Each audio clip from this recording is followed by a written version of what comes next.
लिखो भाई nuclear physics.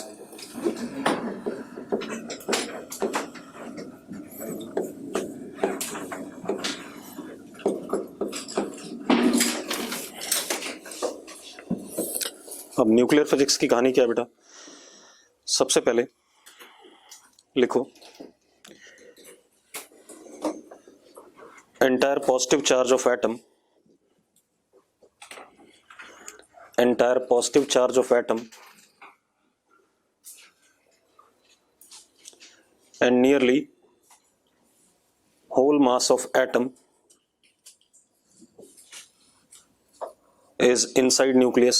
ये बात हम कर चुके हैं, ठीक है? इतनी बात, सारा पॉजिटिव चार्ज और लगभग सारा मास एटम का कहाँ होता है?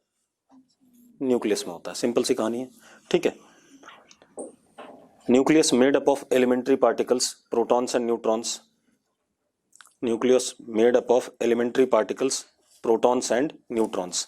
अब यहां ध्यान रखना भाई, जो मास ऑफ प्रोटॉन है और मास ऑफ न्यूट्रॉन है, मतलब जितने डेसिमल प्लेसेस तक दे रखा है ना, उतने डेसिमल प्लेसेस तक लेके चलना है। यहां पर कुछ भी राउंड ऑफ नहीं करना है, ठीक है? इतनी बात, क्योंकि अगर 4-5 डेसिमल प्लेसेस तक मास दे रखा है तो एक भी डेसिमल प्लेस बड़े रिजल्ट्स में चेंजेस ला सकता है, ठीक है? इतनी बात। तो अब जैसे मेरी बुक में जो मास दे रखा है, हो सकता है आपकी बुक में थोड़ा सा अलग दे रखा हो, ठीक है? तो वो अलग अलग कहानी हो सकती है। तो हमने क्या कहा? Elementary particles, protons and neutrons, ठीक है? अब मास ऑफ प्रोटॉन देखो, जो मेरी बुक में दे रखा है मैं वो डाटा दे रहा हूं, ठीक है? 1.6726 इंटू 10 की पावर -27 kg। AMU में देख लेते हैं इसे। AMU में it is 1.007825 AMU। This is mass of proton given, ठीक है? इतनी बात। इसी तरीके से मास ऑफ न्यूट्रॉन 1.6749 इंटू 10 की पावर -27 kg,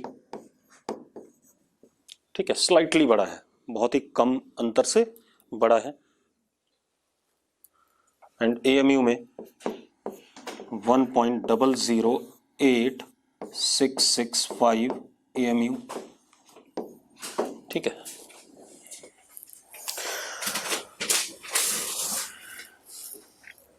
लिखो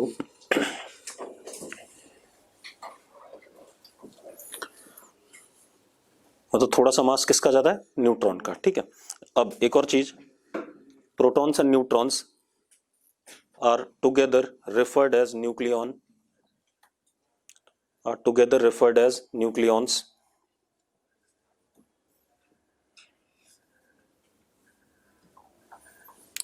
हमें पता है एटम इलेक्ट्रिकली न्यूट्रल होता है, मतलब number of protons is equal to number of electrons. लिखो atom electrically neutral, therefore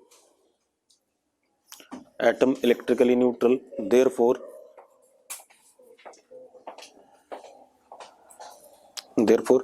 number of protons is equal to number of electrons।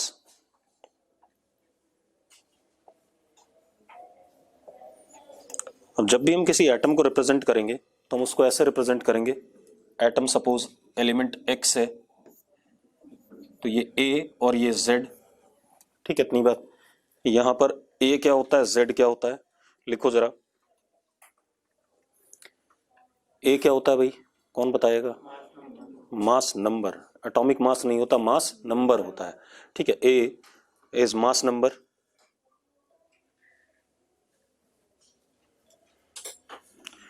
That is total number of nucleons. किसको represent करता है? Total number of nucleons. Total number of nucleons मतलब A is equal to number of protons plus number of neutrons, हाँ या ना? ठीक है, इतनी बात। A is mass number, represents total number of nucleons। Z atomic number, Z atomic number,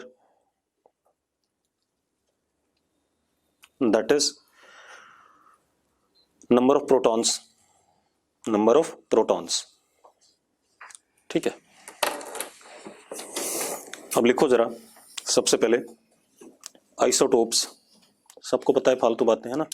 isotopes क्या होते हैं? एक बात बताओ यार, किसी भी एटम की केमिकल प्रॉपर्टीज किस पे डिपेंड करती हैं? एटॉमिक मतलब नंबर ऑफ इलेक्ट्रॉन्स पे। ठीक है, इतनी बात तो लिखो जरा। आइसोटोप्स क्या होते हैं? Isotopes having same chemical property that is Z same, हाँ या ना? Z सबका क्या होगा? सेम होगा, बट मास नंबर में भी डिफरेंट, मास नंबर में भी डिफरेंट।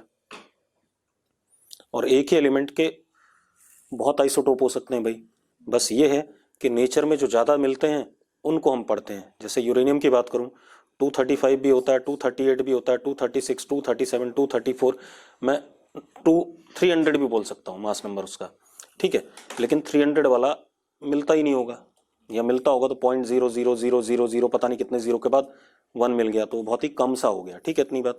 तो आइसोटोप्स में क्या कह रहे हैं हम? Z same but mass number different, may be नहीं डिफरेंट। आइसोटोप है तो मास नंबर तो क्या होगा? अलग ही होगा। ठीक है, एग्जाम्पल लिखने की जरूरत नहीं है, आपको पता है। ठीक है, ऑक्सीजन के 14, 16, 18 जो भी बनाना चाहो आप। ठीक है, इतनी बात। यूरेनियम के जिसके बनाना चाहो, ठीक, कोई दिक्कत नहीं। अब अगला लिखो आप, आइसोबार्स। आइसोबार्स, आइसोबार्स में क्या होता है? Same mass number but different atomic number, same mass number but different atomic number.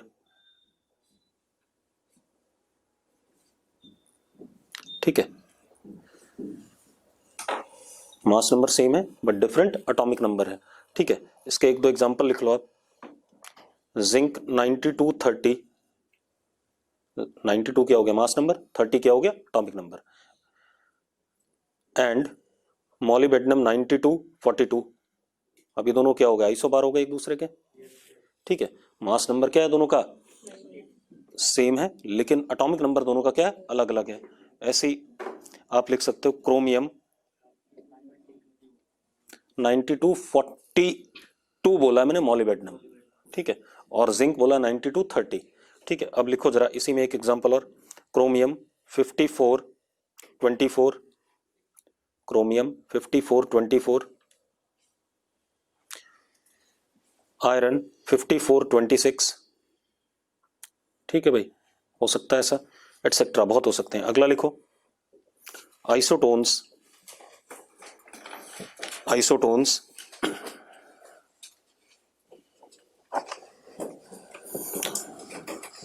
Isotones क्या होते हैं? लिखो, nucleus having same number of neutrons that is A minus Z is same, हाँ या ना? नंबर ऑफ न्यूट्रॉन्स क्या होगा? A minus Z ही होगा, क्योंकि Z क्या था? नंबर ऑफ प्रोटॉन्स था। A क्या था? Total number of protons plus neutrons. तो उसमें से अगर हम प्रोटॉन माइनस कर दें तो हमें क्या मिल जाएगा?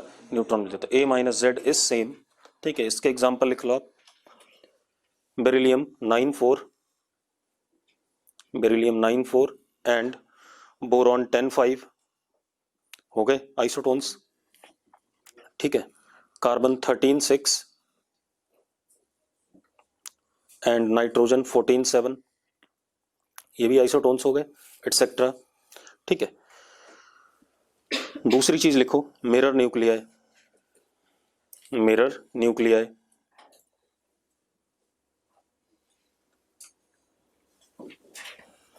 Mirror nuclei having same mass number, मतलब A same, having same mass number that is A same, but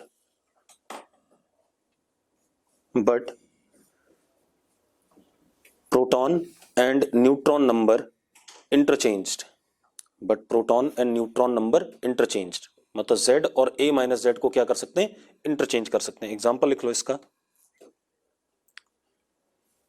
tritium H31 and He32, H31 and He कितना? 32। अब आप देखो, H31 में नंबर ऑफ प्रोटॉन्स कितने, एक, और H32 में, ठीक है, इतनी बात, नंबर ऑफ न्यूट्रॉन क्या है, एक है, तो क्या हो जाएगा, इंटरचेंज हो जाएगा, ठीक है। और एग्जांपल लिख लो, लिथियम 73 एंड बेरिलियम 74 एटसेट्रा।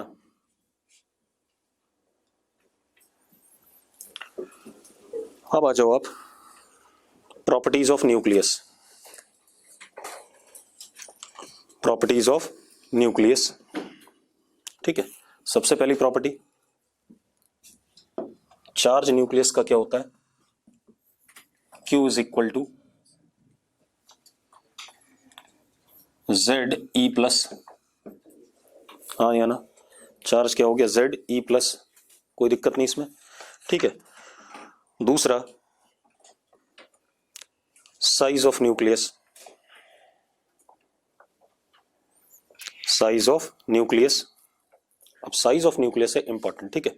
अब जरा देखो साइज ऑफ न्यूक्लियस क्या है, आपके पास न्यूक्लियस में A number of protons and neutrons थे, हाँ या ना, टोटल मिला के कितने थे, ए थे कि नहीं थे। अब मान लेते हैं हर एक का रेडियस कितना है, कैपिटल आर है अप्रोक्सीमेटली, तो सपोज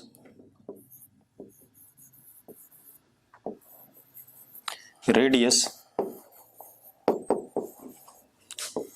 ऑफ ईच न्यूक्लियन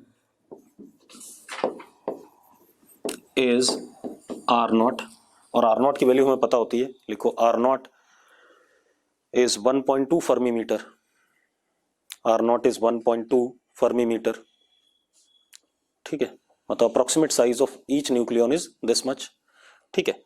अब आप एक चीज देखो, जो वॉल्यूम आएगा न्यूक्लियस का, ठीक है, वो अप्रोक्सीमेटली इन सबके वॉल्यूम के बराबर होगा या इससे थोड़ा सा बड़ा होगा, क्योंकि थोड़ा बहुत तो वॉइड आएंगे, लेकिन न्यूक्लियस बहुत डेंस होता है तो वॉइड लगभग हम क्या कर सकते हैं, इग्नोर कर सकते हैं। तो volume of nucleus is nearly equal to A times volume of nucleon,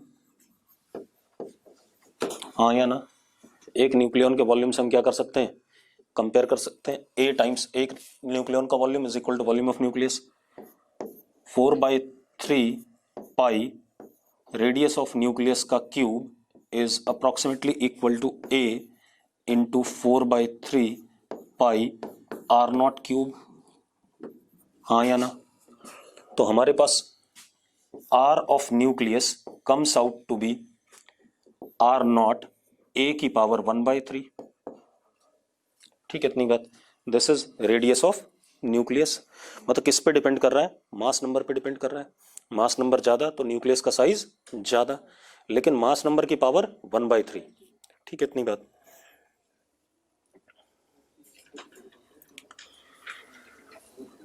ठीक है, अब इसके बाद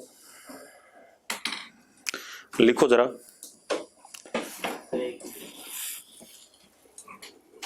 तो मैं न्यूक्लियस का रेडियस पता चल गया, अब लिखो density of nucleus,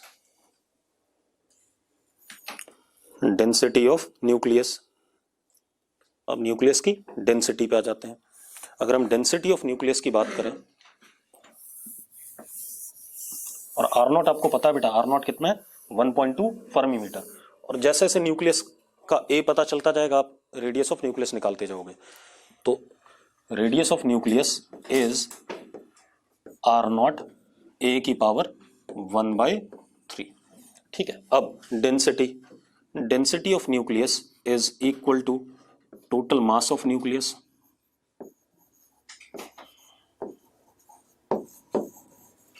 upon volume of nucleus, हाँ या ना, और यही होगा कि नहीं होगा, सिंपल सी कहानी है। अब मास ऑफ न्यूक्लियस की बात करें तो प्रोटॉन्स और न्यूट्रॉन्स का मास लगभग क्या है, सेम है, तो मैं ए टाइम्स या तो मास ऑफ न्यूट्रॉन कर दूं या मास ऑफ प्रोटॉन कर दूं, या उनका एवरेज ले लूं मास दोनों का, ठीक है, इतनी बात। तो लिखो जरा, हमने क्या करा, हमने एवरेज वैल्यू ले ली मास की न्यूक्लियॉन के, कितनी ले ली, A टाइम्स 1.67 इंटू 47 इंटू 10 की पावर माइनस 27 kg, ये आ गया, upon volume, volume is what बेटा 4/3 पाई R0 क्यूब इंटू A, हाँ या ना, ये आ जाएगा कि नहीं आ जाएगा। अब आप एक बात बताओ बेटा, अब क्या कहानी है, A से A कट गया अपना, कट गया कि नहीं कट गया, हाँ या ना, A से A कट गया, ठीक है। और फिर अगर हम सॉल्व करें, R0 की वैल्यू पता है, तो this comes out to be radius of nucleus लगभग कांस्टेंट आ रहा है हमारे पास, क्या आ रहा है, फिक्स वैल्यू आ रही है, कितनी आ रही है 2.3 इंटू 10 की पावर 17 kg। R0 की वैल्यू फर्मी मीटर में है, तो R0 क्यूब 10 की पावर कितना आएगा, -45 आएगा, ऊपर जाएगा तो क्या हो जाएगा +45, इस ऑर्डर का आ गया। मतलब एक चीज दिख रही है कि सारे न्यूक्लियस का डेंसिटी क्या है, सेम है, ठीक है, इतनी बात तो लिखो जरा, और डेंसिटी भी kg पर मीटर क्यूब, सॉरी,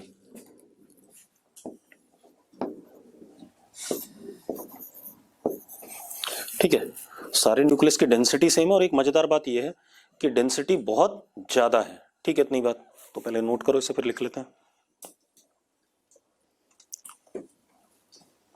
लिख लिया, लिखो, density of all nuclei is nearly same,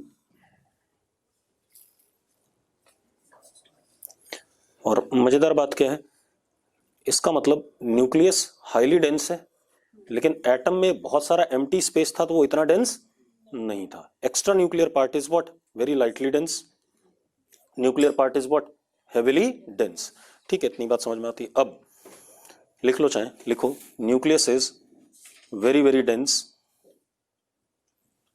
and extra nuclear part is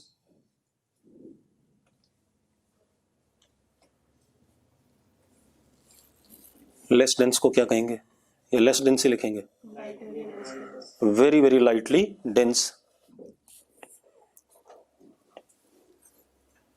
ये extra nuclear part consist of lot of empty space, ज्यादा अच्छा है, extra nuclear part consist of lot of empty space. अब एक और चीज भाई, अब जो मेन खेल है वो क्या है कि जैसे हमने पढ़ा था इलेक्ट्रॉन्स की ऑर्बिट में क्वांटम स्टेट्स होती हैं भाई, प्रिंसिपल क्वांटम नंबर उसकी प्रिंसिपल एनर्जी को बताता है, ठीक है, इतनी बात, फिर उसका एंगुलर क्वांटम नंबर आता है, फिर मैग्नेटिक क्वांटम नंबर आता है, फिर स्पिन क्वांटम नंबर आता है, ठीक है, इतनी बात। अगर चारों क्वांटम नंबर आपको पता है तो आपको उसकी एनर्जी पता है, एंगुलर मोमेंटम पता है उसका, ठीक है, मैग्नेटिक डाइपोल मोमेंट पता है आपको उसका, और उसका क्या है, स्पिन एंगुलर मोमेंटम पता है, ठीक है। इसी तरीके से न्यूक्लियस के अंदर जो न्यूक्लियॉन्स होते हैं उनकी भी अपनी क्या होती है, क्वांटम स्टेट्स होती है, कोई भी दो न्यूक्लियॉन सेम क्वांटम स्टेट ले नहीं सकते, कौन सा थ्योरम, पॉलीज एक्सक्लूजन, है ना, प्रिंसिपल। इसी तरीके से जैसे इलेक्ट्रॉन के साथ होता था कि दो इलेक्ट्रॉन के सारे क्वांटम नंबर कभी भी सेम नहीं हो सकते, वो यहां भी चलेगा। तो लिखो जरा, लिखो, like electrons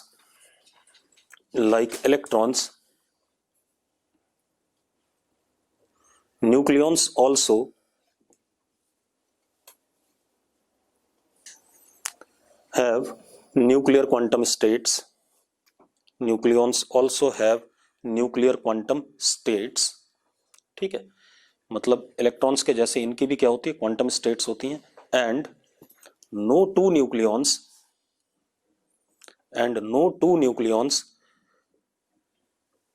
can have same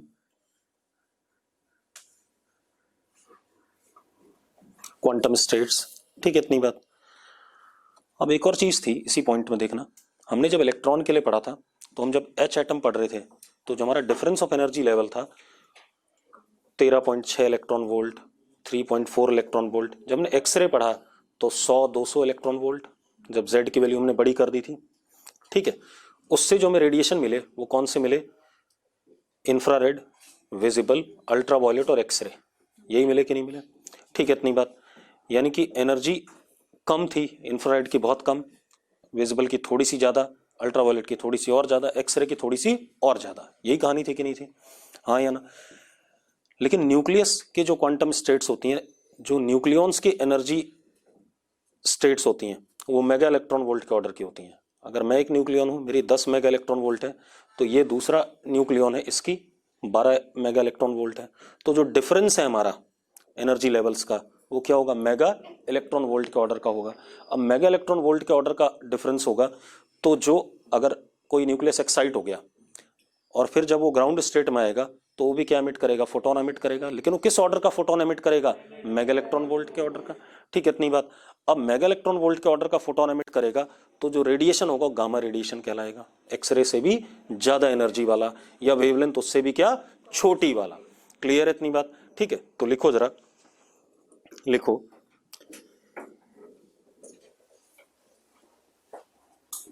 nuclear quantum states have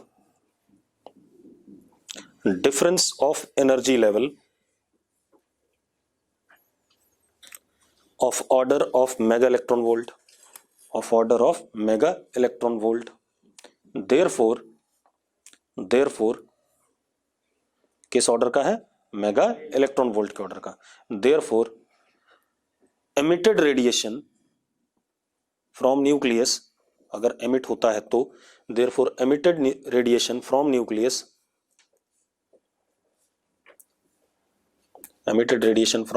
nucleus consist of gamma radiation, ठीक है, एक्सरे से भी कम वेवलेंथ वाला या एक्सरे से भी ज्यादा एनर्जी वाला, ठीक है। अब सवाल ये उठता है, क्यों मेगा इलेक्ट्रॉन वोल्ट, ठीक है, इतनी बात, भाई इलेक्ट्रॉन वोल्ट ही क्यों नहीं रहा, ठीक है, तो उसको देख लेते हैं, ठीक है। अब जरा देखते हैं, देखो अभी बिल्कुल वेगली समझाऊंगा, तब भी मेगा इलेक्ट्रॉन वोल्ट आएगा, और अगर थोड़ा सा ढंग से देखेंगे तो और ज्यादा मेगा इलेक्ट्रॉन वोल्ट आएगा, ठीक है। अब आप एक काम करो, आपके पास कोई न्यूक्लियस है सपोज, उसका एटॉमिक नंबर Z है, मास नंबर A है, ठीक है, ऐसा मान लें।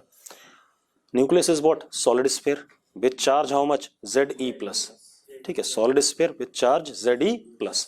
आप एक काम करो, अगर मैं एक सॉलिड स्फीयर की सेल्फ पोटेंशियल एनर्जी देखूं, ठीक है, इतनी बात, तो उसकी सेल्फ पोटेंशियल एनर्जी होगी कितनी, 3kZe² अपॉन 5Rn, ऐसा ही होता है कुछ, हाँ या ना, sorry Z² E²,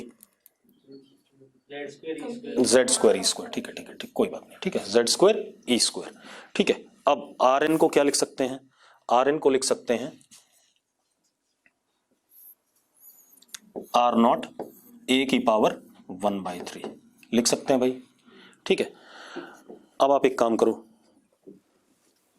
late Z is equal to 50, A is equal to 120, मैंने ऐसी मजे में कुछ ले लिया, ठीक है, इतनी बात। Z की वैल्यू 50, मतलब मीडियम वेट का न्यूक्लियस लिया मैंने, ना भारी ना हल्का, एग्जाम्पल ले रहा हूं मैं, ठीक है।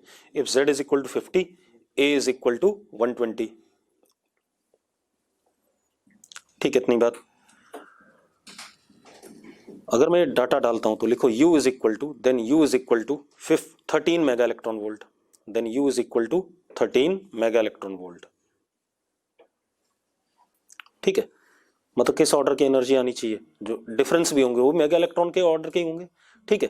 तो ऑब्वियस सी बात है, अगर काइनेटिक एनर्जी भी होगी वो भी जुड़ जाएगी, मतलब ये नेगेटिव वो पॉजिटिव, तो भी काइनेटिक एनर्जी अगर इलेक्ट्रॉन वोल्ट के ऑर्डर की भी, तो कोई औकात ही नहीं रही उसकी, तो खत्म है, ठीक है, इतनी बात। तो जो डिफरेंस होगा किस ऑर्डर का होगा, मेगा इलेक्ट्रॉन वोल्ट के ऑर्डर का। क्लियर इतनी बात, तो ये क्लियर हो रहा है क्यों होता है मेगा इलेक्ट्रॉन वोल्ट के ऑर्डर का। अब आप देखो एक मिनट, तो इसी में लिखो नाउ वी कैन से, मतलब 13 मेगा इलेक्ट्रॉन वोल्ट का आया ना यहाँ पर, तो now we can say difference in energy levels, और ये बिल्कुल ही बेवकूफी वाले तरीके समझाया मैंने, ठीक है, होता है एक्चुअल में बहुत खतरनाक सा है, ठीक है। Now we can say difference of energy level in nuclear quantum states is of order mega electron volts, is of order mega electron volts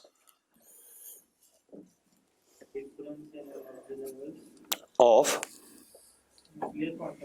हाँ nuclear quantum states is of mega electron volt. अब एक और चीज, जैसे शिवम के दिमाग में एक सवाल है कि प्रोटॉन और न्यूट्रॉन क्यों न्यूक्लियस के अंदर होते हैं, इलेक्ट्रॉन क्यों नहीं होता है?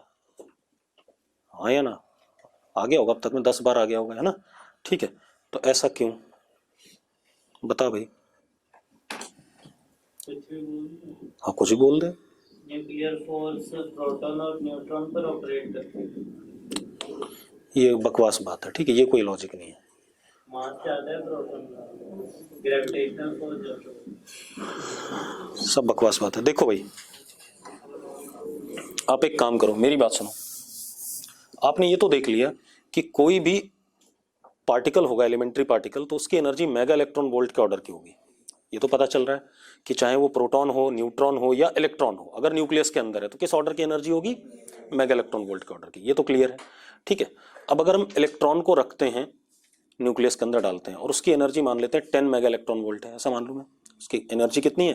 10 मेगा इलेक्ट्रॉन वोल्ट, ठीक है। और मैं उसकी डिब्रोगली वेवलेंथ निकाल रहा हूँ, ठीक है। और de Broglie wavelength of electron with energy how much? 10 mega electron volt. Electron की डिब्रोगली वेवलेंथ के लिए मैंने बताया था 12.27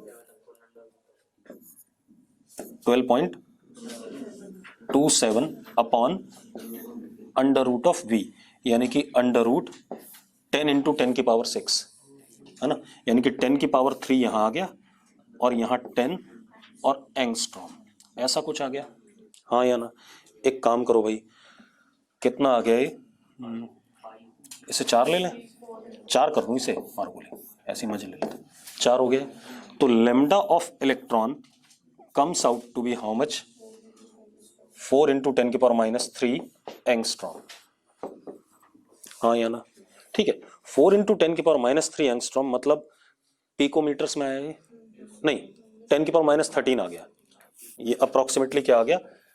10 की power -13 meters. Size of nucleus क्या होता है? 10 की पावर 14 मीटर से छोटा, या 10 की पावर -15 मीटर जो आपने पढ़ा केमिस्ट्री में। तो एक बात बताओ, क्या इलेक्ट्रॉन अंदर पाया जाएगा? स्टेशनरी वे बना पाएगा?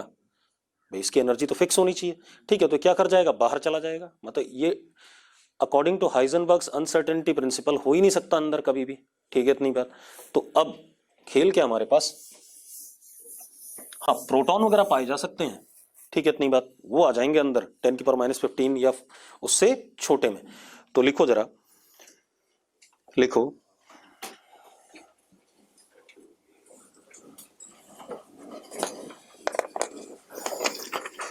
लिखो if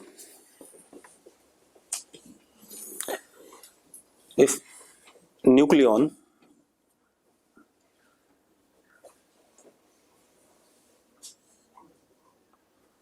that is neutron and proton, यहां से भी बात क्लियर हो रही कि एनर्जी उनकी किस ऑर्डर की होनी चाहिए? मेगा इलेक्ट्रॉन वोल्ट के ऑर्डर की, अदरवाइज वो अंदर पा ही नहीं जाएंगे, ठीक है, इतनी बात क्लियर है। If nucleon that is neutron and proton are to be found inside nucleus, are to be found inside nucleus,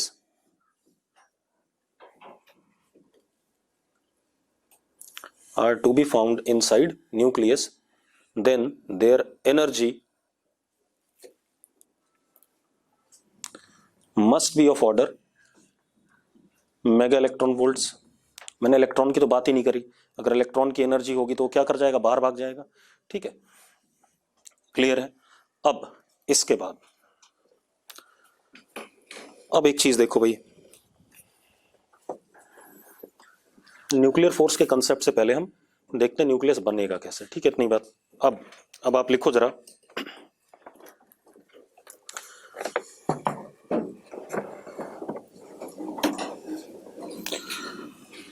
nucleus and its stability, nucleus and its stability।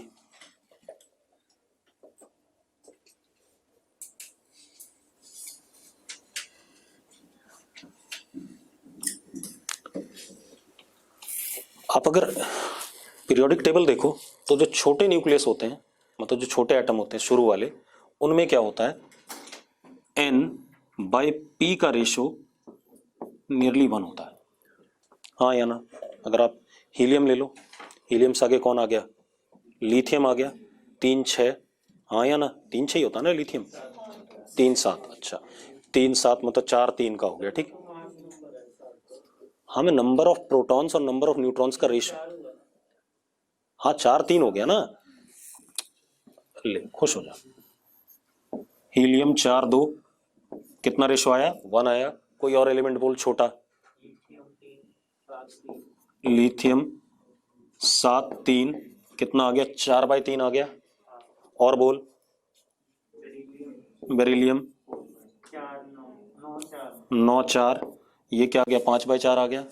Boron 10 5, 10 5, गधा आदमी अपने आप ही एक बढ़ाया जा रहा है, 10 5 एक आ गया, 10 5 ही होता है बोरॉन, ठीक है। तो अब नियरली जो शुरू में न्यूट्रॉन इस टू प्रोटॉन रेशो पाया जाता है वो 1 के आसपास पाया जाता है, ठीक है। लेकिन जैसे जैसे हम आगे बढ़ते हैं N/P रेशो 1 से क्या होने लगता है, बड़ा होने लगता है, ठीक है, इतनी बात। और वही एटम्स हमें स्टेबल भी मिले और वही न्यूक्लियस भी स्टेबल है, तभी एटम ही स्टेबल है, ठीक है, इतनी बात।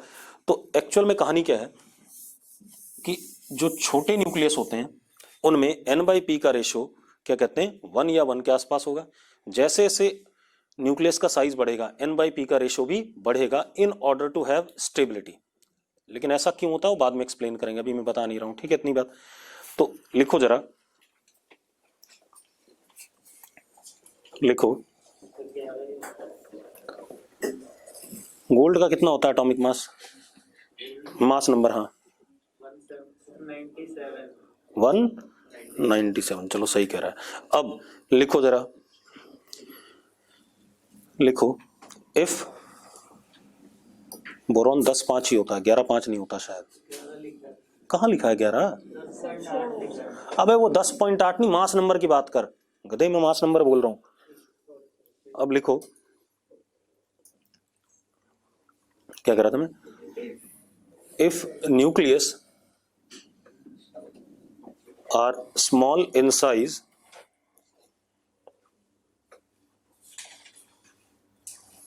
then N/P ratio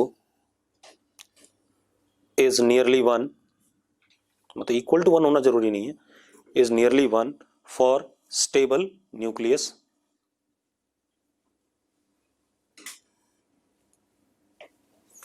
but as size increases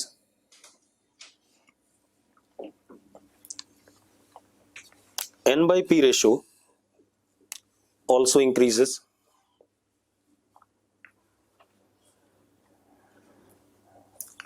up to 1.5 और 1.6। N/P रेशो कहां तक इंक्रीज करता है, 1.5 या 1.6 तक फॉर स्टेबल न्यूक्लियस, ठीक है। अब अगर मैं इसको प्लॉट करूं,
ये हमारा क्या हो गया, स्टेबिलिटी जोन।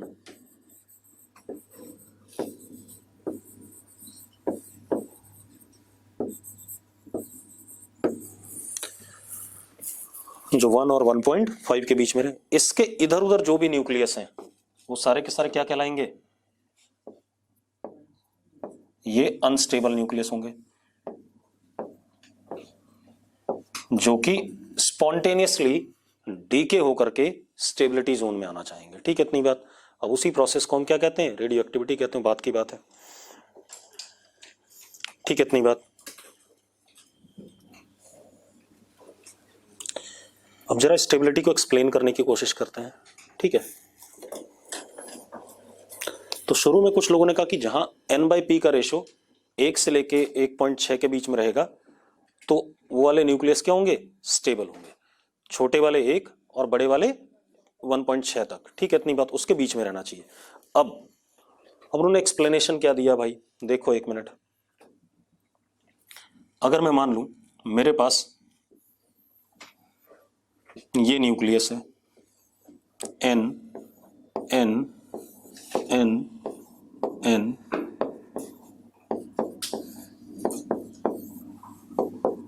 ऐसा कुछ है। ठीक है, इतनी बात, ये है कुछ। अब यहां पर एक तो हो गया रिपल्सिव फोर्स F इलेक्ट्रोस्टैटिक,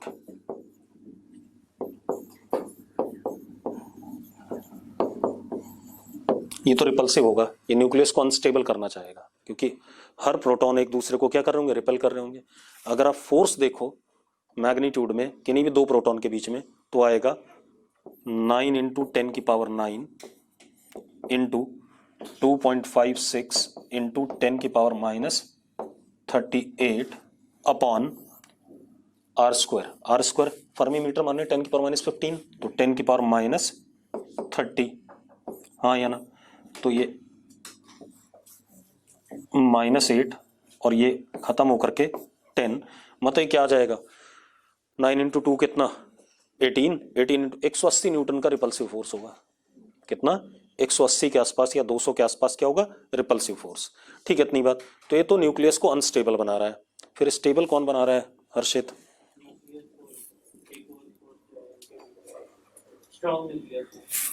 और कुछ सोच, कोई जरूरी है तो तुझे पता है तो तू बोल रहा है, और कुछ हो सकता है। पहले लोगों ने सोचा हो ग्रेविटेशनल अट्रैक्टिव फोर्स, हाँ या ना, यही सोचा होगा। अब यही जब सोचा होगा तो भैया वो तो बहुत निकम्मा है इसके कंपैरिजन में रिपल्सिव के। ठीक है, इतनी बात। तो स्टेबिलिटी को एक्सप्लेन हम ऐसे नहीं कर पा रहे हैं। ठीक है, इतनी बात। अब इसका मतलब कुछ और कहानी रही होगी, तो लिखो जरा, लिखो since electrostatic repulsive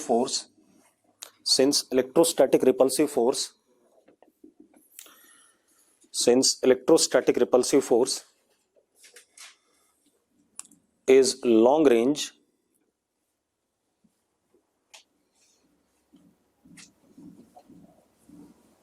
and it will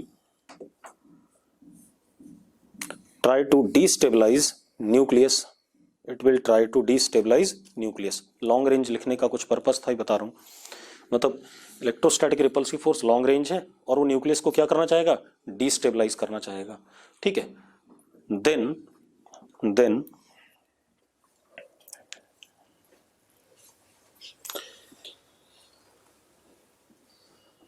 it was thought that there must be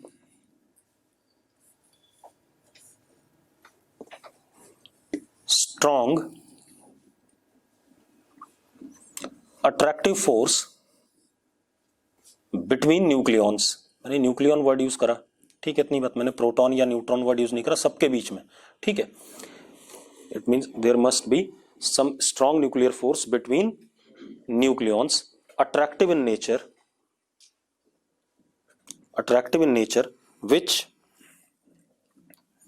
which provides high stability to nucleus। जो न्यूक्लियस को क्या कर रही है, हाईली स्टेबल बना रही है। ठीक है, इतनी बात। अब ऐसा तभी हो सकता है जब ये न्यूक्लियर फोर्स रिपल्सिव फोर्स से 100-200 गुना ज्यादा हो, हाँ या ना, तभी स्टेबिलिटी अच्छी आएगी। अगर उसी के बराबर हुआ तो उतना अच्छा स्टेबल नहीं होगा। ठीक है, इतनी बात लिखो जरा। Nuclear force is approximately 100 times stronger than repulsive force.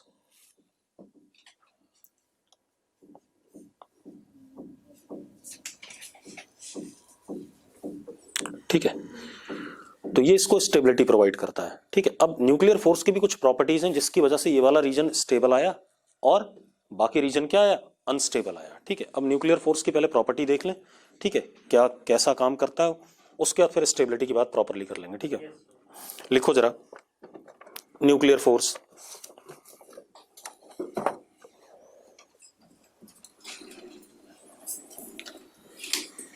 लिखो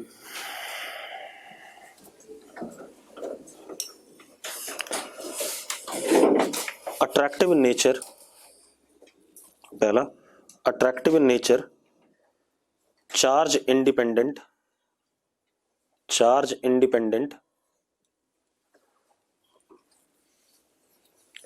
मतलब चार्ज से कोई लेना देना नहीं है, अट्रैक्टिव नेचर का है, चार्ज के इंडिपेंडेंट है, मतलब समटाइम्स रिपल्सिव भी होता है लेकिन वो हम नहीं पढ़ते हैं। ठीक है, मतलब अगर कोई कहे कि nuclear force is always attractive in nature तो ये स्टेटमेंट गलत होगी।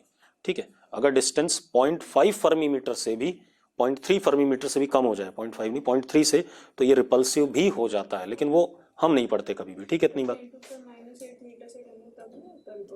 क्या कह रही है, 10 की पावर लगेगा ही नहीं न्यूक्लियर फोर्स इतने पे, 10 की पावर -15 या उससे कम डिस्टेंस पे लगेगा। ठीक है, इतनी बात, तब तो न्यूक्लियर फोर्स हो ही नहीं सकता, खत्म है वो तो। ठीक है, अब मैंने क्या लिखाया, क्या है, अट्रैक्टिव है हर ज्यादातर केसेस में और चार्ज इंडिपेंडेंट है। ठीक है, short range force, short range force, ठीक है, depends upon separation between the nucleons. किस पे डिपेंड करता है, depends upon separation between the nucleons.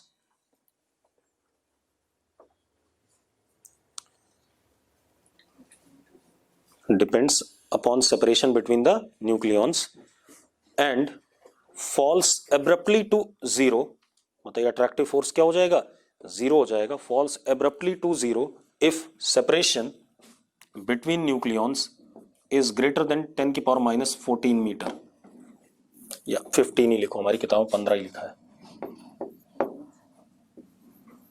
अगर सेपरेशन 10 की पावर -15 मीटर से क्या हो गया, बड़ा हो गया। क्लियर इतनी बात। अगर इससे बड़ा हो गया तो भाई ये अपने आप ही क्या हो जाएगा, जीरो हो जाएगा। ठीक है, इतनी बात, मतलब बहुत वीक हो जाएगा। ठीक है, अब ये कहानी आ गई। दूसरी चीज,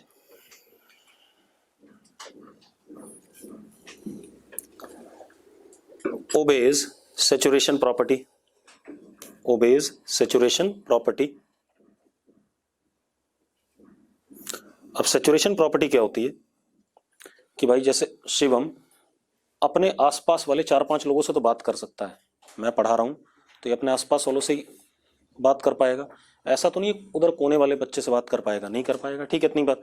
तो सैचुरेशन प्रॉपर्टी का मतलब क्या है कि कोई भी न्यूक्लियॉन अपने आसपास वालों पर ही क्या लगा सकता है, न्यूक्लियर अट्रैक्टिव फोर्स, दूर वालों पे न्यूक्लियर अट्रैक्टिव फोर्स नहीं लगाएगा। अगर यहाँ पर 100 न्यूक्लियन डाल दूं तो बीच में जो एक न्यूक्लियन है अपने आसपास 5-6 पे तो लगाएगा, बाकी उसके बियॉन्ड जो है उन पे नहीं लगाएगा। ठीक है, तो क्या कह रहा हूं मैं, that obeys saturation property, that is nucleon exerts attractive force on its neighboring nucleons, on its neighboring nucleons. Clear इतनी बात।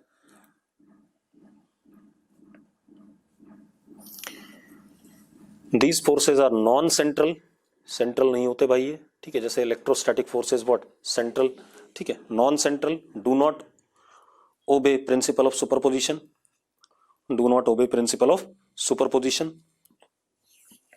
ठीक है, एक चीज और होता है बेटा, अगर दो न्यूक्लियॉन अट्रैक्टिव होता है, हम अंदर न्यूक्लियस के अंदर ज्यादा कुछ जानते नहीं अभी तक, ये ध्यान रखना।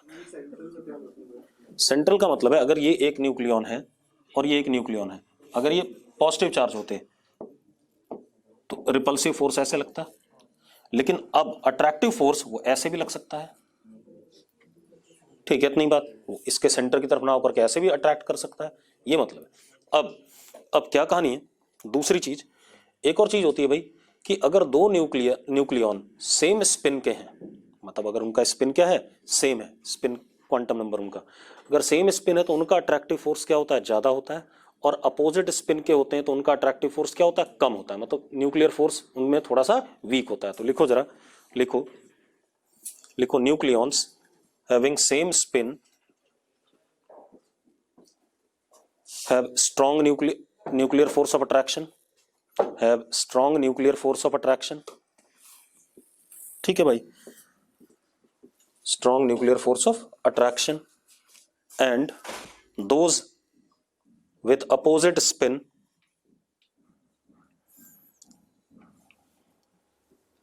have weak nuclear force of attraction। मतलब अगर पैरेलल वाले इलेक्ट्रोस्टैटिक से 100 गुना ज्यादा हैं तो एंटी पैरेलल वाला हो सकता है 50 गुना ज्यादा हो, ठीक है, थोड़ा वीक हो जाएगा। अब देखो भाई,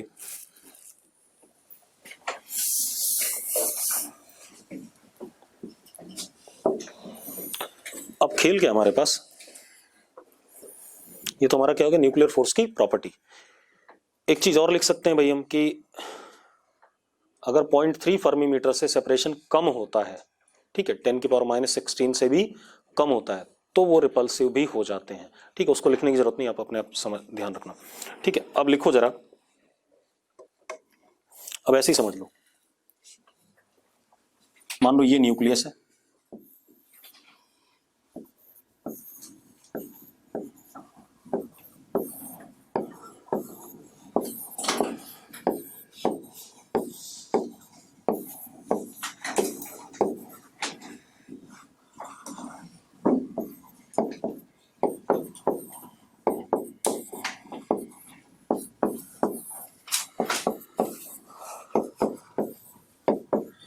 बराबर बन गए या ज्यादा हो गए।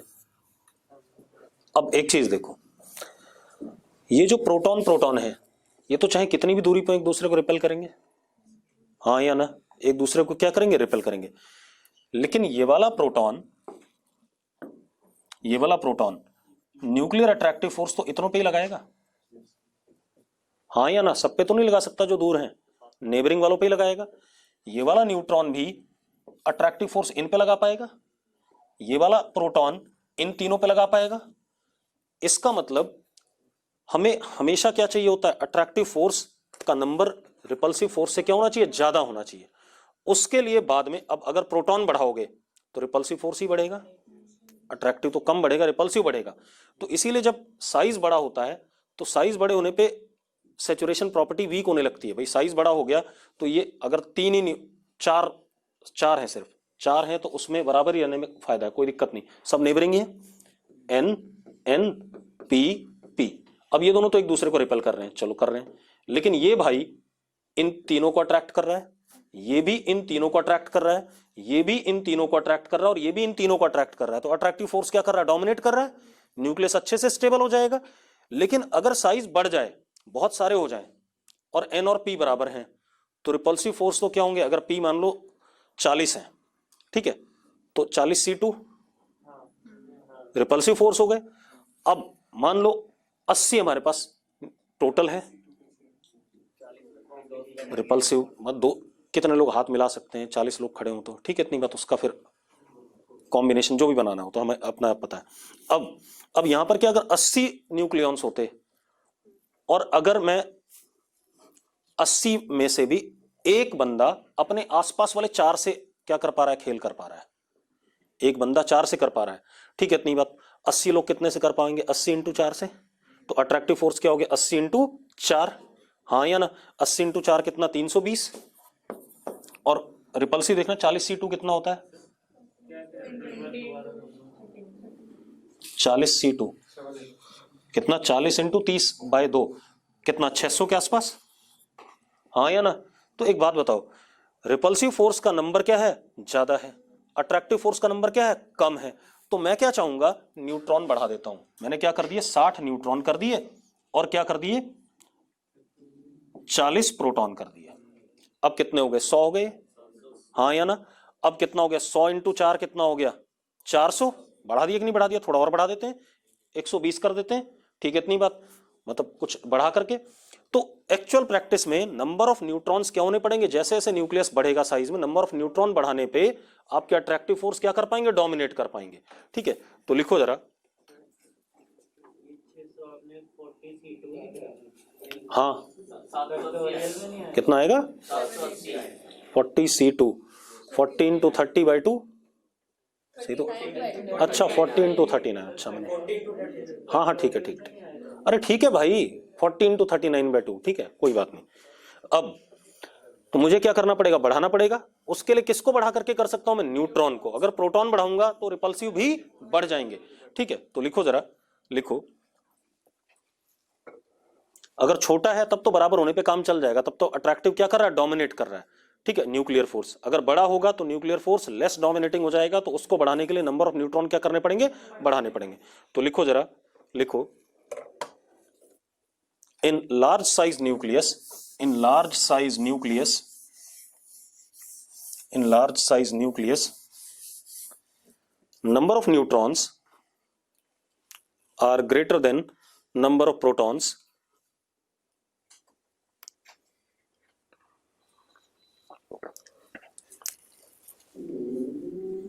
to increase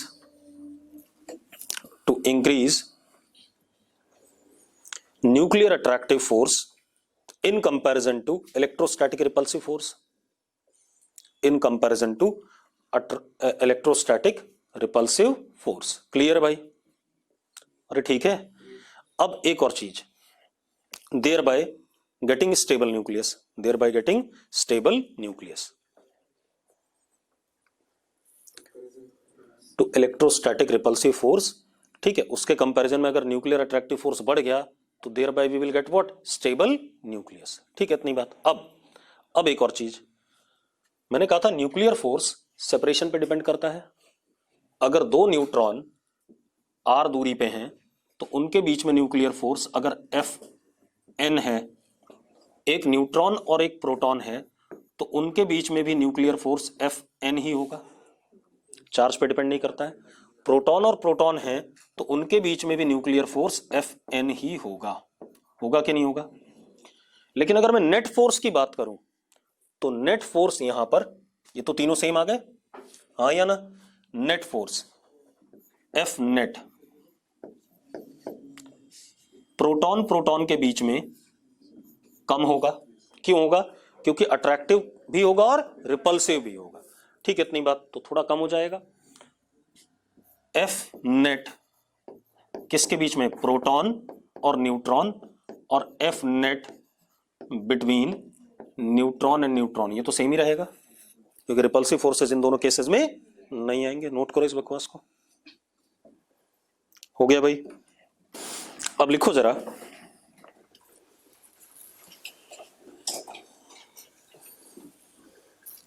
एक बच्चा कह रहा है न्यूक्लियर फोर्स सेपरेशन के इनवर्सली प्रोपोर्शनल होता है। बेटा मैंने ऐसा कुछ बोला ही नहीं, ठीक है, तो ऐसा कोई रिजल्ट अपने आप मत बनाओ, जो बोल रहा हूं सिर्फ उसको ध्यान में रखो। अब लिखो जरा आप लोग,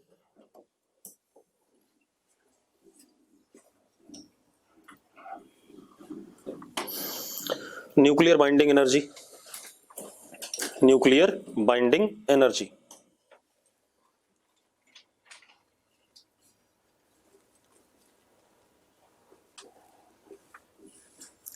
ठीक है। अब क्या कहानी बेटा, न्यूक्लियर बाइंडिंग एनर्जी का मतलब क्या है। अगर कोई हमारे पास न्यूक्लियस है, ठीक है,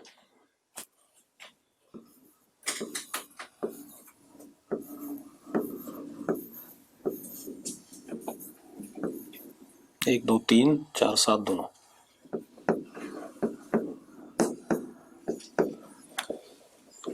जिन पे प्लस नहीं लगाया वो न्यूट्रॉन हो गए, और ये हमारे पास कोई न्यूक्लियस है, बना हुआ न्यूक्लियस है भाई।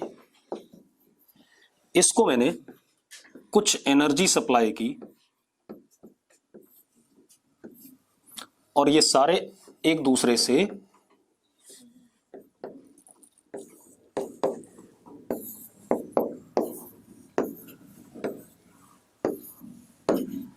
इधर उधर हो गए, ठीक है, इतनी बात।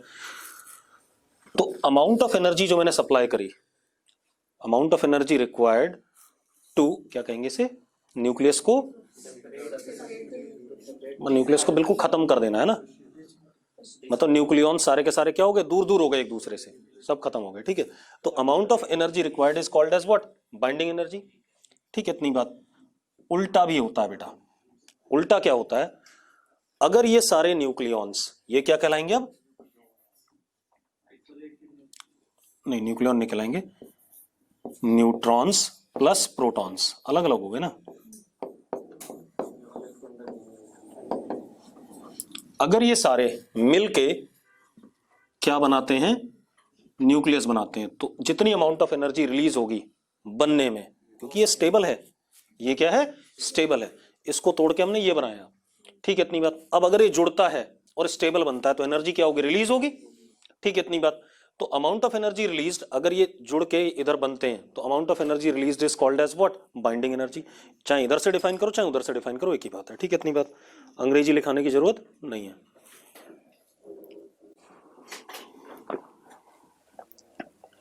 अब एक चीज ध्यान देना, खेल क्या है,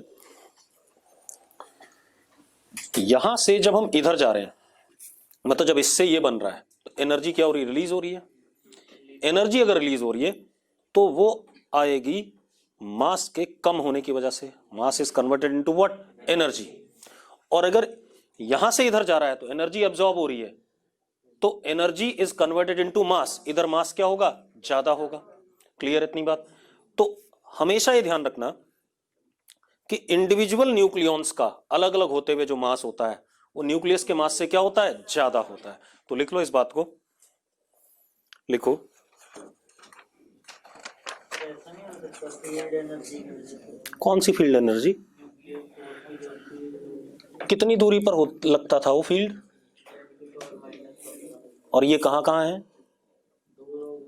तो न्यूक्लियर फोर्स की कहानी रह गई कुछ, नहीं वो फिर जब फील्ड कम हो गई वो एनर्जी, कौन सी एनर्जी भाई, जब वो न्यूक्लियर फोर्स है ही नहीं वहां पर, तो न्यूक्लियर फोर्स का फील्ड भी नहीं है, वो तो कहानी ही नहीं है वहां पर कुछ भी। तभी वहां खत्म हो गई।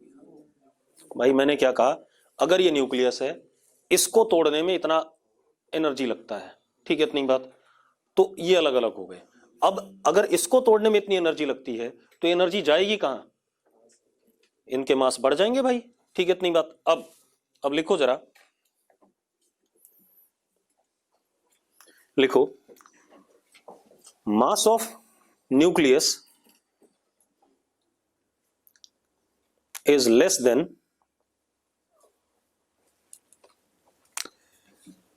mass of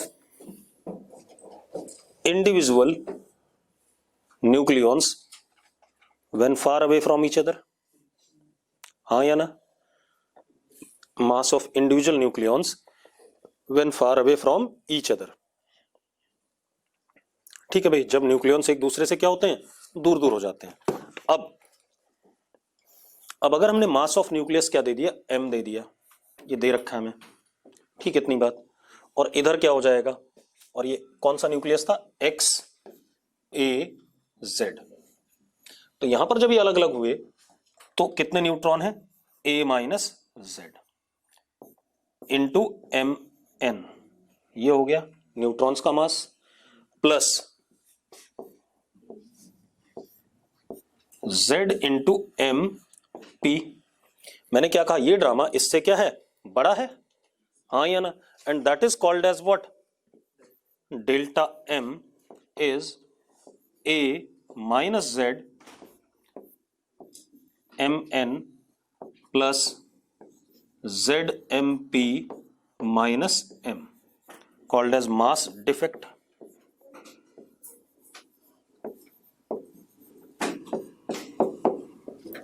क्या कहलाया जाएगा, मास डिफेक्ट, ठीक है, इतनी बात।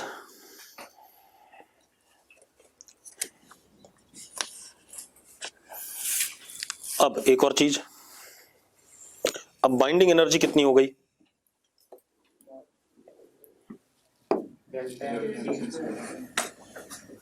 Binding energy is delta M into C square, ठीक है।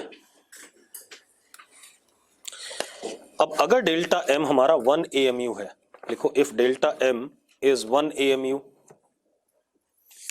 If delta M is 1 AMU, 1 AMU मतलब 1.656 इंटू 10 की पावर माइनस 27 kg, लिख लो 1 AMU is equal to 1.656 into 10 की power minus 27 kg, then binding energy BE is equal to 931.5 mega electron volt, 931.5 mega electron volt, ठीक है।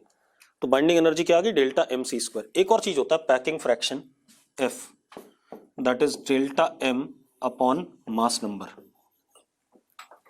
Nuclear physics में होता है, आपके केमिस्ट्री में कुछ अलग कहानी चलती है, मतलब पैकिंग फ्रैक्शन इज कुछ वॉल्यूम अपॉन वॉल्यूम करते हैं ना, ठीक है, वो अलग कहानी है, ठीक है, हाँ जो भी है, ठीक है। अब क्या कहानी है, अब आपको ये लग रहा होगा कि वो न्यूक्लियस ज्यादा स्टेबल है जिसकी बाइंडिंग एनर्जी ज्यादा है, हाँ या ना, जिसको तोड़ने में ज्यादा एनर्जी देनी पड़े वो न्यूक्लियस स्टेबल है ज्यादा, हाँ। तो वही बात है ना, अभी आ रहा हूं, ठीक है। तो लिखो जरा, लिखो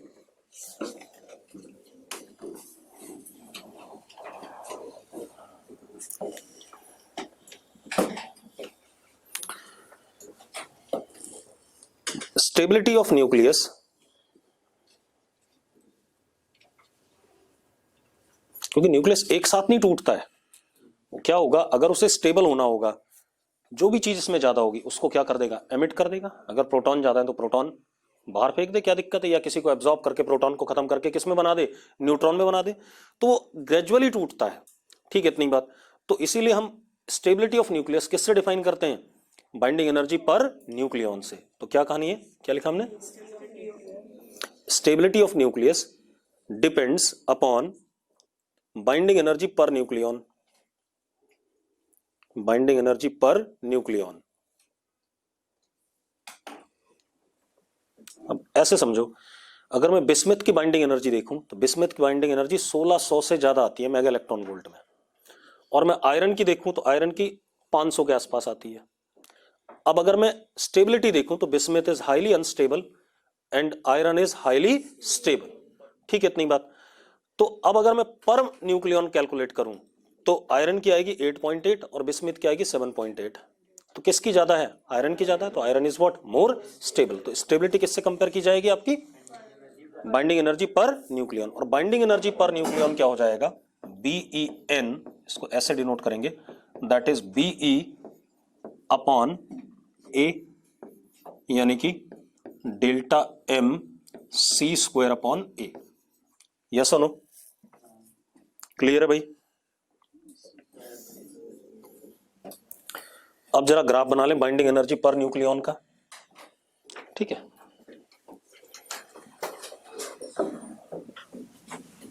देखो ये ग्राफ तो जो हमें दे रखा है किताबों में एनसीईआरटी में वो बना रहा हूं मैं, लेकिन जब सवाल आता है ना तो इस ग्राफ को हल्का सा वो चेंज कर लेता है अपनी मर्जी के हिसाब से, ठीक है।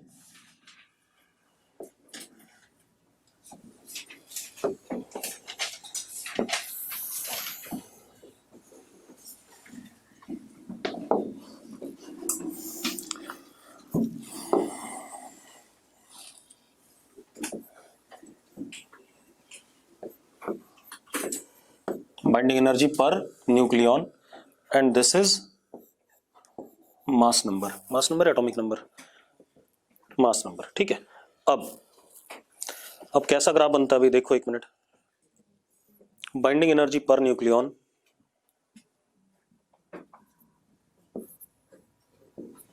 किस में है, मेगा इलेक्ट्रॉन वोल्ट्स,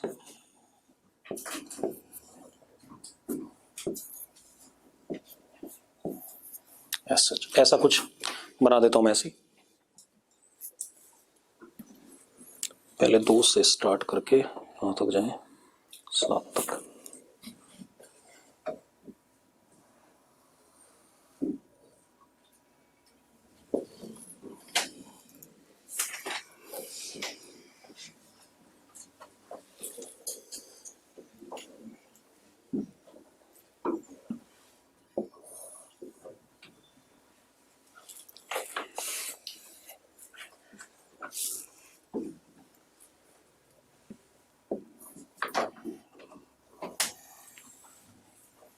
ऐसा कुछ बनेगा, ठीक है। अब मैं कुछ एटम्स की पोजीशन बता देता हूं, आपको जो सवाल मिलेगा उसमें आपको पता चलेगा कौन कहाँ है, ठीक है। दिस इज HE, ठीक है। HE नहीं, HE नहीं, पहले तो H करेंगे ना, H21, ठीक है, इतनी बात, ड्यूटेरियम, ठीक है। यहां पर कहीं H31, यहां पर He42, ठीक है, इतनी बात। फिर Li63, ठीक है। फिर Li के बाद यहां पर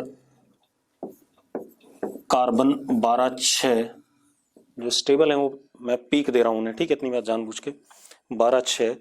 उसके बाद नाइट्रोजन 14-7,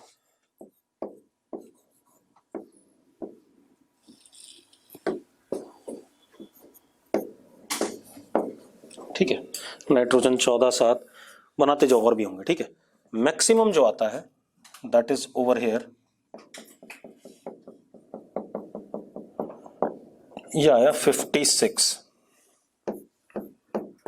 Fe, आयरन 56-26।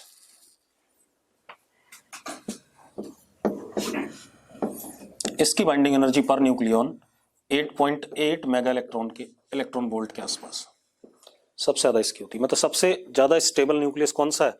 आयरन है और आर्सेनिक है, ठीक है, इतनी बात। अब ये आ गया हमारे पास,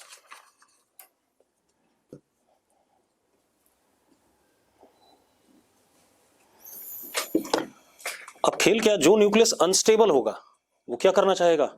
अब यहीं पर देखो, फ्यूजन कौन शो करते हैं? ये छोटे वाले, क्योंकि ये भी अनस्टेबल है, क्योंकि कम एनर्जी है। और फिशन कौन शो करते हैं? बड़े वाले, क्योंकि सबको कहां आना है? बीच में आना है। बीच में आकर के बाइंडिंग एनर्जी पर न्यूक्लियन क्या कर रही है? बढ़ रही है। तो लिखो जरा, लिखो, from binding energy per nucleon curve, from binding energy per nucleon curve, it is clear that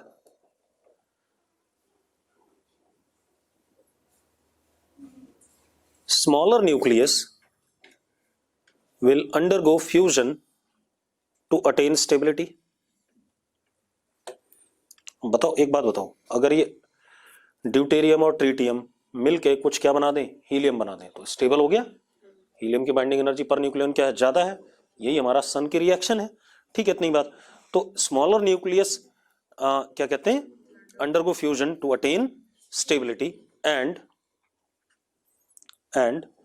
larger nucleus will undergo fission to attain stability. कि सबका काम क्या है? इंटरमीडिएट न्यूक्लियस बनना, ठीक है, इतनी बात। इंटरमीडिएट बनेंगे तो उनकी बाइंडिंग एनर्जी पर न्यूक्लियन क्या हो जा रही है? ज्यादा हो जा रही है। अरे क्लियर है? ठीक है। अब एक चीज और, अगर न्यूक्लियस अनस्टेबल है तो क्या करेगा? स्पॉन्टेनियस डीके करेगा। स्पॉन्टेनियसली डीके करके वो स्टेबल न्यूक्लियस की तरफ आना चाहेगा। वो सिंगल स्टेप में आए चाहे 1000 स्टेप लगा के आए, ठीक है, इतनी बात, लेकिन आना वहीं चाहेगा।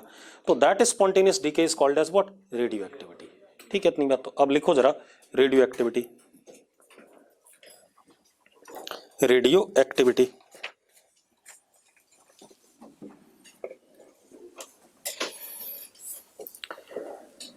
Phenomena of spontaneous disintegration of unstable nucleus, phenomena of spontaneous disintegration of unstable nucleus to attain stability is called as radioactivity। अब पहले हम कुछ लॉज लिख लें इसके, फिर हम इसके मैथमेटिकल पार्ट पे आते हैं, ठीक है, इतनी बात।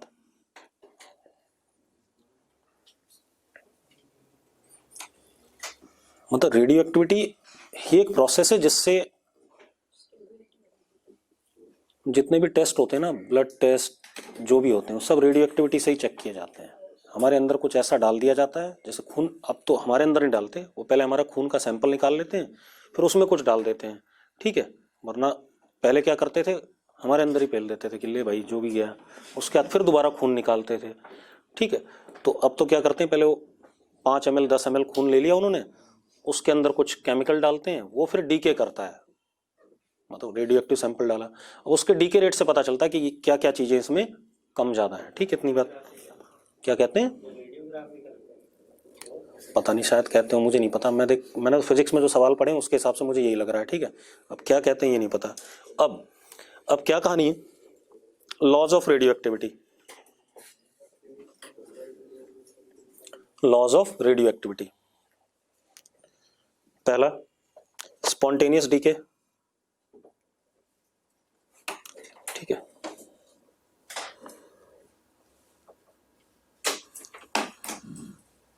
दूसरा not affected by external conditions such as temperature, pressure etcetera. एक बात बताओ यार, न्यूक्लियस को अगर मुझे कुछ करना है तो मुझे एनर्जी किस ऑर्डर की देनी है, मेगा इलेक्ट्रॉन वोल्ट ऑर्डर की। वो टेम्परेचर प्रेशर से तो हमारी औकात नहीं, वो हम सिर्फ केमिकल प्रोसेसेस में कर सकते थे। ठीक है, इतनी बात। तो नॉट अफेक्टेड बाय, क्या कहते हैं, external condition such as temperature, pressure etcetera. ठीक है, दूसरा, अगर मान लो आप लोग सारे के सारे वो अनस्टेबल न्यूक्लियस हो। ठीक है, मान लो आप लोग बेरियम के अनस्टेबल न्यूक्लियस हो। ठीक है, इतनी बात। अब आप में से इस इंस्टेंट पे कौन डीके करेगा, ये मैटर ऑफ चांस है भाई। ठीक है, जैसे केमिकल रिएक्शन में हम ये देखते थे, या जब भी फिजिकल कोई कहानी होती है तो हम ये देखते हैं कि इस जगह पर अगर हम कुछ कहानी बनाएं तो इस जगह पर, मतलब जैसे हम बॉन्ड बनाते हैं तो हम ये देखते हैं कि कहाँ पर स्ट्रक्चर में कहानी बन रही है कि यहाँ से बॉन्ड बनना आसान है। यहाँ ऐसा कुछ नहीं है। यहाँ पर क्या है कि अगर ये सैंपल है तो इसमें से कोई भी डीके हो सकता है किसी भी पर्टिकुलर इंस्टेंट पे। ठीक है, इतनी बात। मतलब अगर मैं कहूँ कि हर्षित के इस साल सेलेक्ट होने की प्रोबेबिलिटी क्या है, अगर इस साल को हम कहें डीके होगा, ठीक है, तो सेलेक्ट होने की प्रोबेबिलिटी क्या है, 1/2 है। ठीक है, इतनी बात। अब अगर कोई और भी हो, कोई निकम्मा, हमारा नाम भूल गया निकम्मों के, अरे कोई सबसे निकम्मा बताओ अपनी क्लास में, है ही नहीं। चलो, कोई भी हो, उसकी प्रोबेबिलिटी सेलेक्ट होने की 1/2 है। तो यहां पर क्या है, क्या कह रहा है ना, एक तो लिखा हुआ था गॉड, लिखा हुआ था उमंग, कह रहा है। कौन है उमंग, उमंग कौन सा है, नॉन मैड में। चलो, अगर उमंग की बात करें कि एडवांस में रैंक 1 लाएगा, रैंक 1 तो कुछ नहीं, सेलेक्ट हो जाएगा। ठीक है, तो उसकी प्रोबेबिलिटी भी क्या है, 1/2 है। ठीक है, इतनी बात। तो लिखो जरा, लिखो, radio activity is a random process, radio activity is a random process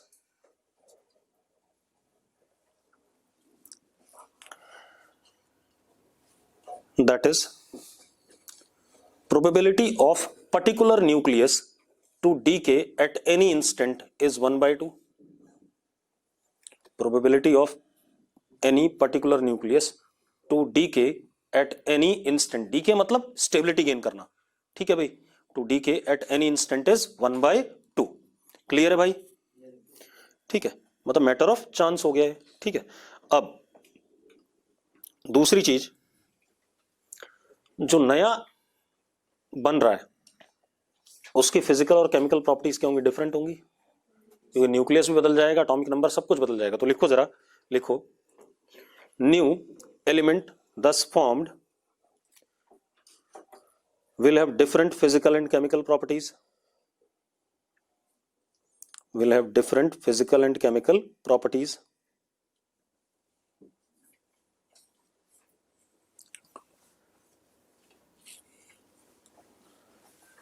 अगली चीज, चार्ज कंजर्व रहता है भाई, before decay and after decay charge क्या रहेगा, सिस्टम का कंजर्व रहेगा। तो लिखो जरा, conservation of charge is valid, conservation of charge is valid.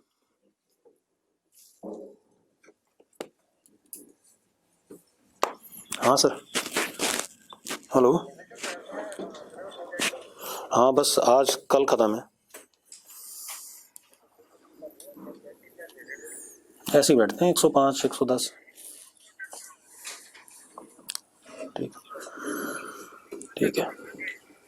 अब देखो भाई क्या कहानी हमारे पास, लिखो क्या कह रहे थे हम, conservation of charge is valid. अब दूसरी चीज लिखो, process of radio activity is statistical in nature.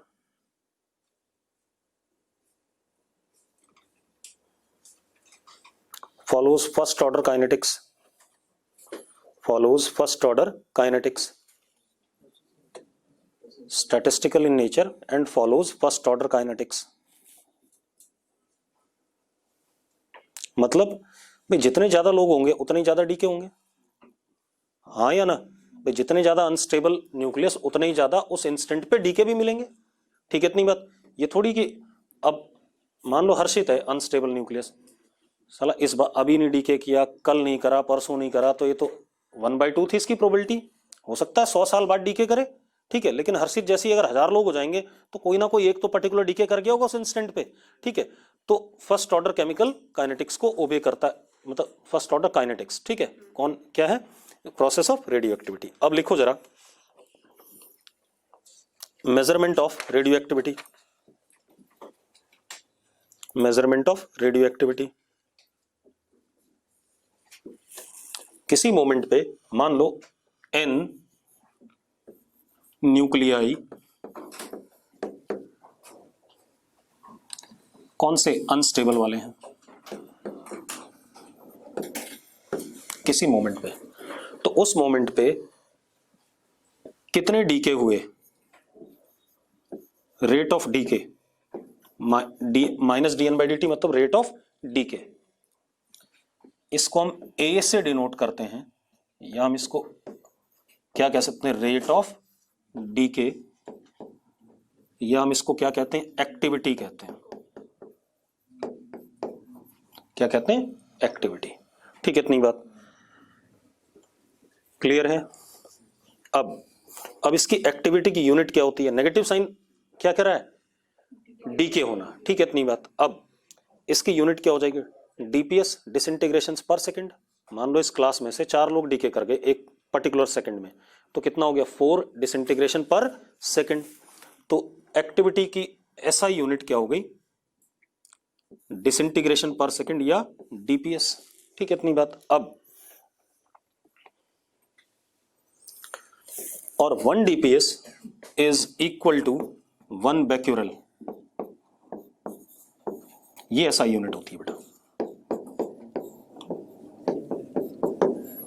1 Becquerel. ठीक है, इतनी बात। अब लिखो जरा, और भी यूनिट होती हैं, 1 curie, 1 curie is equal to 3.7 into 10 की पावर 10। हाँ, 3.7 इंटू 10 की पावर 10 डीपीएस या बैक्यूरल, हाँ या ना। ठीक है, इतनी बात। 1 रदरफोर्ड, रदरफोर्ड भी यूनिट होती है, इज 10 की पावर 6 डीपीएस। ठीक है भाई, ये कहानी हमारे पास क्लियर है।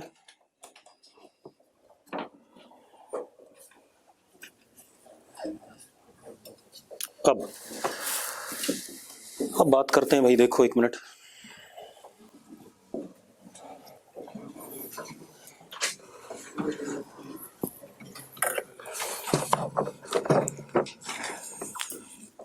हमारे पास कोई न्यूक्लियस है X, ये डीके होके किस में कन्वर्ट हो रहा है, Y में, जो भी हो रहा है। At some instant of time it is N, मतलब नंबर ऑफ न्यूक्लियर कितने हैं, N है। ठीक है, तो इस मोमेंट पे activity that is minus dn/dt is proportional to what, N, first order kinetics, हाँ या ना, नंबर ऑफ न्यूक्लियस, यही पढ़ा हुआ है हमने। अब प्रोपोर्शनलिटी डाल देते हैं, उसको हम कहेंगे डीके कांस्टेंट। ठीक है, इतनी बात। फर्स्ट ऑर्डर डीके कांस्टेंट कहते थे आप, हम यहाँ डीके कांस्टेंट कह देते हैं। ठीक है, दैट इज लेमडा।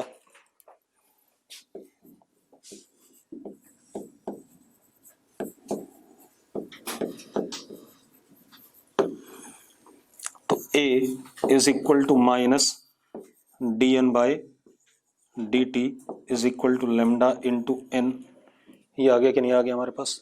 क्लियर है भाई? ठीक है, अब इसकी पूरी कहानी आप जानते हो शायद, है ना?